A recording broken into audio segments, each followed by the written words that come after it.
तो T बराबर क्या हो जाएगा? The temperature on the absolute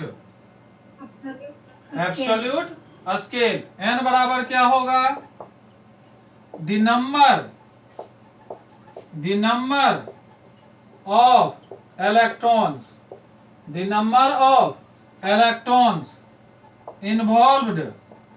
involved in the electrode reaction।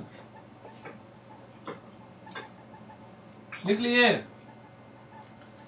तो ये सब Yes, आप sir. याद कर लेंगे। The number of electrons involve in the electrode reaction. T बराबर temperature on the absolute scale. Very easy है।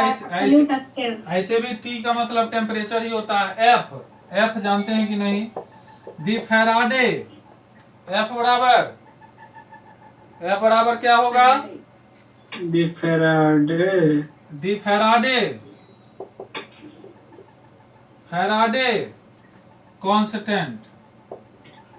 Faraday constant. इसका मान क्या होता है? तो इसका मान होता है 96500 कूलम। इतना याद रखेंगे। समझ गए? Friday constant. हाँ, एकदम छोटा छोटा पार्ट, एक एक चीज लिखेंगे बोर्ड पर, याद ऑटोमेटिक होता जाएगा। ये ब्रैकेट में M और ये जो सॉलिड लिखा रहता है इसको क्या होगा? इसका मतलब क्या हुआ? तो लिखेंगे द कॉन्सेंट्रेशन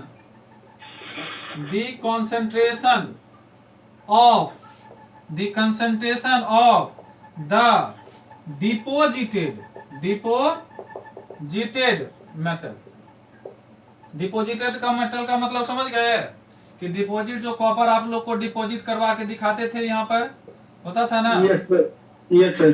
कॉपर ऐसे निकलता था। कॉपर 2 प्लस, इधर से इलेक्ट्रॉन आता था, 2 इलेक्ट्रॉन, यहाँ लिक्विड रहता था, ये कन्वर्ट होके यहाँ ये मोटा हो जाता था। तो the concentration of the deposited metal. समझ में आ रहा है कि नहीं? वेरी इजी है। सिर्फ आप लिखते जाएंगे, पहली बार लिखेंगे, दोबारा हम सुनेंगे, ऑटोमेटिक आपको याद हो जाएगा। अब क्या होगा? एक और ये जो ब्रैकेट में लिखते थे Mn प्लस और ये एक्वस रहता है, ये क्या होता है? तो लिखेंगे the molar concentration of the metal ion in the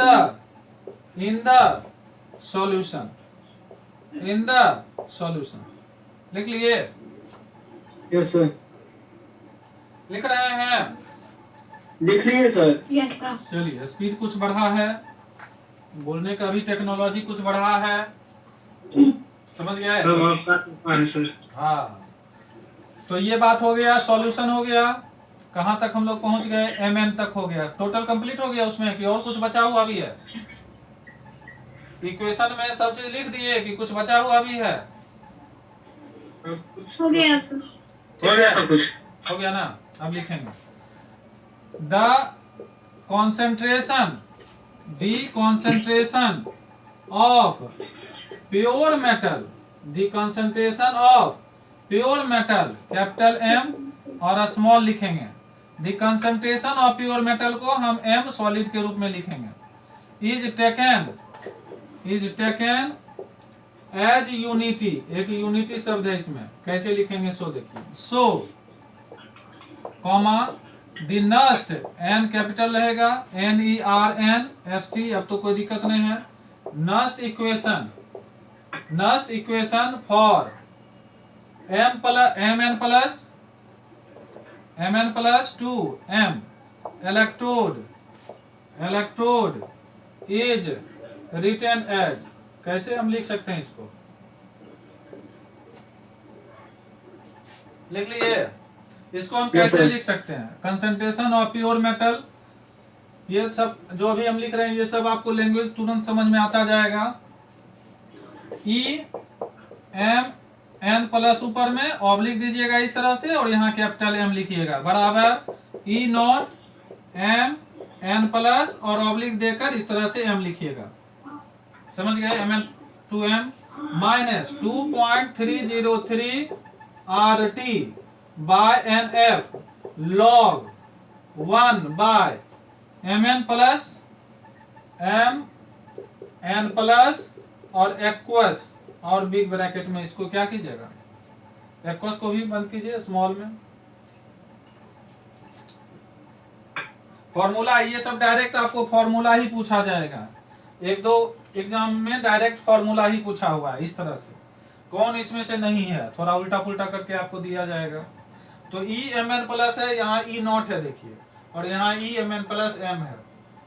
तो कभी कभी इसको क्या करेगा, इधर कर देगा, ई दोनों को जोड़ देगा, एम एन प्लस और प्लस इसको, ऐसा भी फॉर्मूला निकाल सकते हैं। तो उतना तो धीरे धीरे आप प्रैक्टिस कर लेंगे एक दो बार, ऑब्जेक्टिव क्वेश्चन जब आएगा तो। अब कहता है कि टेम्परेचर T सब में आ रहा है, तो एट 298 केल्विन, अगर 298 केल्विन इसमें फिक्स माना गया है, द नस्ट NERNST, N कभी कभी आपका छूटेगा तो 2-3 बार लिख लेंगे NERNST, क्यों, क्योंकि नस्ट में N साइलेंट रहता है, तो कभी कभी आपका गलत हो सकता है। Equation for MN plus oblique M electrode can be written as, कैसे हम लिख सकते हैं इसको, कैसे हम लिख सकते हैं, तो यही बात, इसको नीचे लिखें MEMN प्लस इस तरह से लिखेंगे, ऑब्लिक करके यहाँ पर M लिखेंगे, इजकल टू लिखेंगे, यही चीज यहाँ भी रहेगा, E not MN plus, sir MN plus oblique करके M लिखे, उसके बाद क्या लिखे सर, यहाँ इलेक्ट्रोड, नीचे नीचे electrode, thank you, electrode EMN plus M हो गया, माइनस T का मान यहाँ सेट कर दिया गया, कितना 298, R का भी मान सेट कर दिया गया, F का भी मान सेट कर दिया गया, तो इसका मान आ गया 0.0591, कल भी याद कराए थे, बहुत बार लिखाए थे ये 0.0591 N log 1 by big bracket में लिखेंगे MN प्लस और एक्वस स्मॉल ब्रैकेट में, और इसको बंद कर दीजिए, बाद में उसको कंसंट्रेशन पढ़ेंगे, लेकिन पहले लिखने आना चाहिए। सर ब्लर दिख रहा, और किसी को दिख रहा है? हमको तो यहाँ साफ दिख रहा है। ब्लड नहीं है सर, क्वालिटी खराब है। ओ अच्छा, देख लेते हैं पिन करके। सर रुक जाइएगा,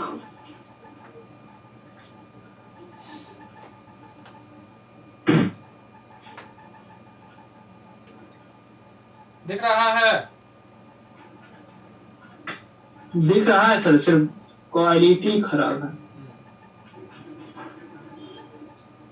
क्वालिटी बोल क्या लिख लिए, खराब कर देंगे, नहीं बोलेंगे तो कहीं शायद बेचारा समझे कि बेइज्जती हो रहा है, तो सही हो जाए, इसलिए ज्यादा बोल रहे हैं। और शिकायत कीजिए जूम का। 20541 लिखे सर वहाँ पे, हाँ लिख लिया ना, शिकायत करने से पहले सही था सर। तो कल ये वाला डाटा आपको पहले भी याद हो जाना चाहिए, 0.0591, ये भी 2.303 RT, ये सब आप याद रखेंगे दोनों, और सब तो सिमिलर ही है कि नहीं? Yes sir. और ऑब्जेक्टिव क्वेश्चन जब बनवाएंगे तो और याद हो जाएगा, तो लिखेंगे for an electrode half cell, half dash cell, half cell जब भी लिखेंगे डैश करके लिखेंगे, corresponding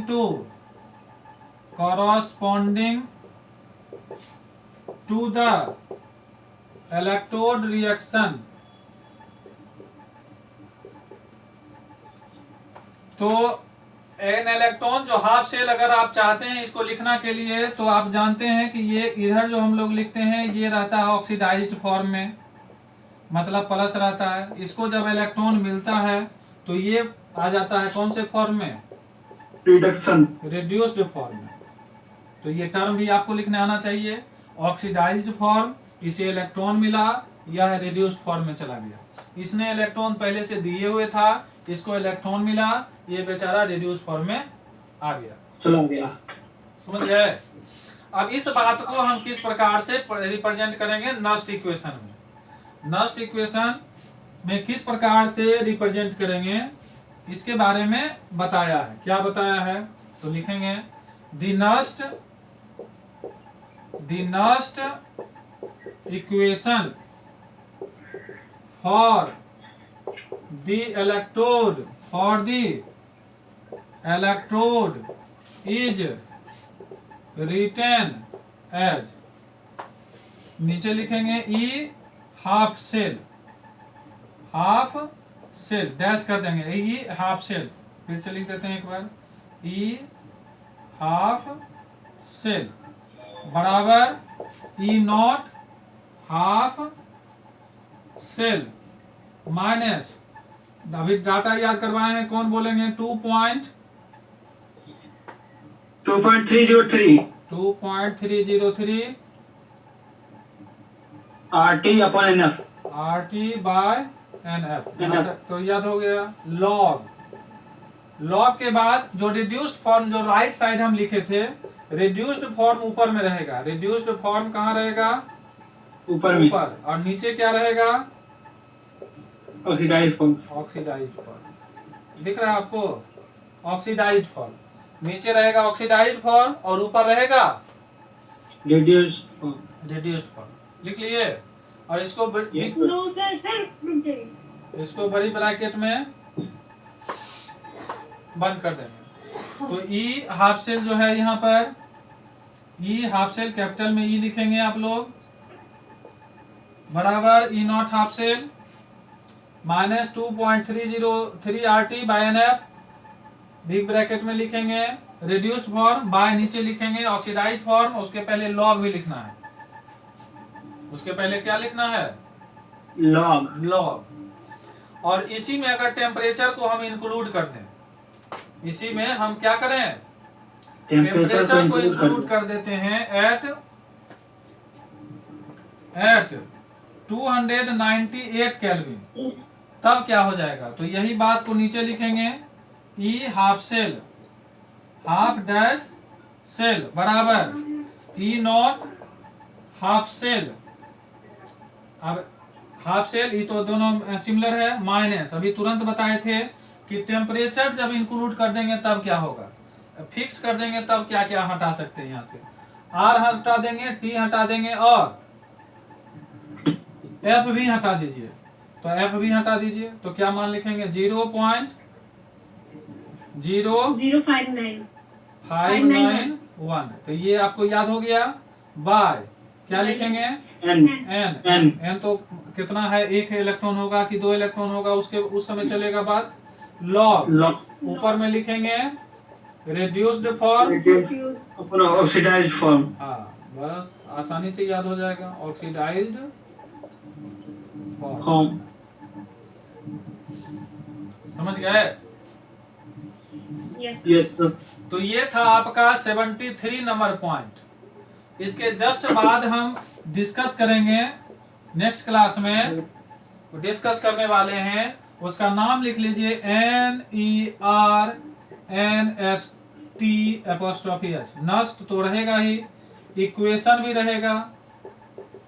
तो आगे क्या होगा, for sale EMF, for sale EMF तो है, तो इसी का पार्ट, तो इस 73 में पहला लिख देंगे और 74 में दूसरा लिख देंगे, ताकि आपको याद कराने में, क्योंकि बड़ा हो गया तो जानबूझ के पहला दूसरा लिख दिए कि 74 में दूसरा और 73 में पहला। कहें कि हम पूछेंगे कि 73 में क्या क्या पढ़ाए थे, तो पहला दूसरा छोड़िए, हमको 73 का बताइए, हमको 74 का बताइए, वो ज्यादा अच्छा रहेगा हमको याद कराने में। नहीं तो 73 कहेंगे बहुत बड़ा है सर, याद करना मुश्किल है, तो उससे क्या है, उससे अच्छा है कि हम क्या करेंगे, इसको पार्ट वाइज कर देंगे। 73 में ये पहला पॉइंट था और 73 का ये क्या कर देंगे, दूसरा पार्ट कर देंगे। उससे फायदा क्या होगा, हमको आपको याद कराने में सुविधा होगा और समझाने में भी सुविधा होगा। और ऑब्जेक्टिव क्वेश्चंस में जब कहीं आपका आपको समझने में दिक्कत होगा नस्ट इक्वेशन में, तो हम कहेंगे कि 73 वाला वीडियो एक बार फिर से क्या कीजिए, देख लीजिए, या आपको लिंक हम भेज दिया करेंगे। तो इस पॉइंट ऑफ व्यू से, उसके अलावा नस्ट इक्वेशन पर आपको एनसीईआरटी का जो क्वेश्चंस है वो बनवा देंगे, ऑब्जेक्टिव क्वेश्चंस बनवा देंगे, और साथ ही साथ जो बोर्ड में क्वेश्चन पूछा गया है उसको अंडरलाइन करवा देंगे। बस इतना, इससे ज्यादा करने की जरूरत नहीं है। तो ये क्लास आपका यहीं समाप्त हुआ। आप बताएंगे 74 नंबर क्लास में कि Nernst equation for cell EMF, उससे पहले क्लास शुरू होने से पहले आप हमको बताएंगे कि उससे पहले हुआ है, कम से कम 5 टॉपिक पीछे याद रखना है आगे से। सेल पोटेंशियल और ईएमएफ ऑफ द सेल, दूसरा difference between EMF and the potential difference, तीसरा cell EMF and spontaneity of the reaction, चौथा नस्ट इक्वेशन, और पांचवा मिलाकर बोल देंगे Nernst equation for the cell EMF. तो 5 को टॉपिक धीरे धीरे कैपेसिटी बढ़ाएं कि कुछ कुछ टॉपिक का नाम भी याद करके रखें। तो शुरू में क्लास जब करेंगे तो आपको टॉपिक का नाम ही याद करना बहुत कठिन होगा, उसके बाद वाला तो जो प्रोसेस होगा वो तो होगा ही। ठीक है, तो अभी का क्लास यहीं समाप्त होता है, फिर मिलते हैं एक छोटे से ब्रेक के बाद। Thank you sir. और होगा अभी शाम को होगा ना, छोटा सा ब्रेक करे।